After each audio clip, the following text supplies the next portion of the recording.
TMC news live കൊച്ചിയിലേക്ക് സ്വാഗതം. ഈ വാർത്തകൾ നിങ്ങൾക്കായി അവതരിപ്പിക്കുന്നത് Lutech solar solutions, powered by Mayil food stuffs, Mookkannoor, city tower, city wear and city shoes, Angamaly and Cochin Kalabhavan Angamaly franchise.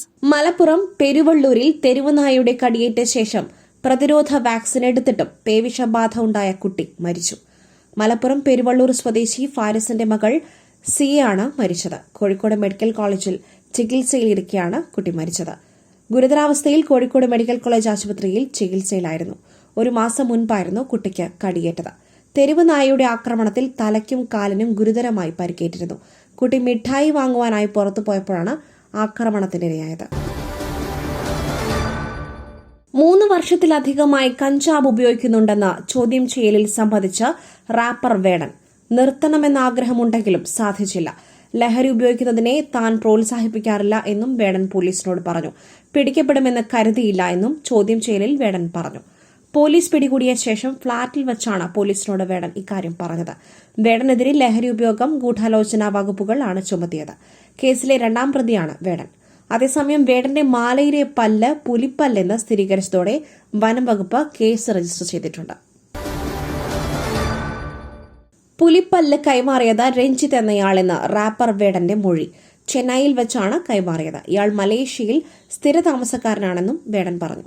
വേടന്റെ മൊഴി വനംവകുപ്പ് വിശദമായി എടുത്തു. കഴിഞ്ഞ വർഷമാണ് കൈമാറിയതെന്ന മൊഴിയും പോലീസിന് നൽകിയിട്ടുണ്ട്. ഇയാളെ കേന്ദ്രീകരിച്ചുള്ള അന്വേഷണവും നടക്കും. ഇയാൾക്കിത് എവിടെ നിന്ന് കിട്ടി എന്നതടക്കം അന്വേഷിക്കും എന്നാണ് വിവരം. ഈ പ്രസരിപ്പ്, ആരോഗ്യം, എല്ലാത്തിനും അടിസ്ഥാനം ചിട്ടയായ ആഹാരരീതിയാണ്. തിരഞ്ഞെടുത്ത നെല്ലിൽ നിന്നും പോഷകഗുണങ്ങൾ നഷ്ടമാവാതെ തയ്യാറാക്കുന്ന അതിവിശിഷ്ടമായ മട്ടയരി, മയിൽ മട്ടയരി. വൈറ്റമിൻസ്, മിനറൽസ്, പ്രോട്ടീൻസ്, ഫൈബർ തുടങ്ങിയവയാൽ സമ്പുഷ്ടമാണ് മയിലിന്റെ മട്ടയരി. കലർപ്പില്ലാത്ത മയിൽ മട്ടയരി ഒരിക്കൽ ഉപയോഗിച്ചവർ ശീലമാക്കുന്നു, എന്നെപ്പോലെ. മയിൽ റൈസ് ആൻഡ് ഫുഡ് പ്രോഡക്ട്സ്, ശ്രേഷ്ഠം, സമ്പുഷ്ടം. ഇന്ത്യക്കെതിരെ കടുത്ത നീക്കങ്ങൾക്ക് മുതിരരുതെന്നും പ്രശ്നം പരിഹരിക്കുവാൻ സാധ്യമായ എല്ലാ നയതന്ത്ര മാർഗങ്ങളും പ്രയോഗിക്കണമെന്നും പാകിസ്ഥാൻ പ്രധാനമന്ത്രി ഷഹബാസ് ഷെരീഫിനോട് മുൻ പ്രധാനമന്ത്രി നവാസ് ഷെരീഫ്. നവാസ് ഷെരീഫിന്റെ സഹോദരൻ കൂടിയാണ് ഞായറാഴ്ച വൈകിട്ട് ലാഹോറിൽ വെച്ച് ഷഹബാസുമായി നവാസ് ഷെരീഫ് കൂടിക്കാഴ്ച നടത്തിയത്. നയതന്ത്ര മാർഗത്തിലൂടെ ഇന്ത്യയുമായുള്ള നല്ല ബന്ധം പുനഃസ്ഥാപിക്കണമെന്നും നവാസ് പറഞ്ഞു. ജമ്മു കാശ്മീരിലെ നിയന്ത്രണ രേഖയിൽ പാകിസ്ഥാൻ സൈന്യം തുടർച്ചയായ 5ാം ദിവസം രാത്രിയും വെടിനിർത്തൽ കരാർ ലംഘിച്ചു. ഇന്ത്യൻ സൈന്യം ഇതിനെതിരെ ഫലപ്രദമായ രീതിയിൽ പ്രതികരിച്ചതായി അധികൃതർ അറിയിച്ചു. തുടർച്ചയായ ദിവസങ്ങളിൽ ഇന്ത്യ പാക് അതിർത്തിയിലെ നിയന്ത്രണ രേഖയിൽ പാക് സൈന്യം പ്രകോപനമില്ലാതെ വെടിനിർത്തൽ ലംഘിക്കുന്ന സാഹചര്യമാണ്. എറണാകുളം കളമശ്ശേരി ഗവൺമെന്റ് പോളിടെക്നിക്കിലെ കഞ്ചാവ് കേസിൽ 4 വിദ്യാർത്ഥികളെ കോളേജ് പുറത്താക്കി. പുറത്താക്കപ്പെട്ട വിദ്യാർത്ഥികൾക്ക് സ്വഭാവ സർട്ടിഫിക്കറ്റ് നൽകിയില്ല. ആഭ്യന്തര അന്വേഷണ സമിതിയുടെ റിപ്പോർട്ടിന്റെ അടിസ്ഥാനത്തിലാണ് തീരുമാനം. ആകാശ്, ആദിത്യൻ, അഭിരാജ്, അനുരാജ് എന്നീ വിദ്യാർത്ഥികളെയാണ് പുറത്താക്കിയത്.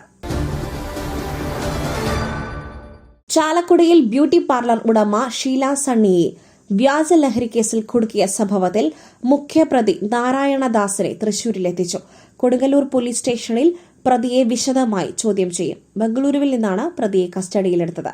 പ്രത്യേക പോലീസ് സംഘമാണ് പ്രതിയെ ഇന്നലെ പിടികൂടിയത്.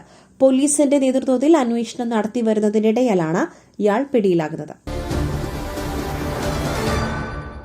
പഹൽഗാം ഭീകരാക്രമണവുമായി ബന്ധപ്പെട്ട ഭീകരർ നുഴഞ്ഞുകയറിയത് 1.5 വർഷം മുൻപ് എന്ന് വിവരം.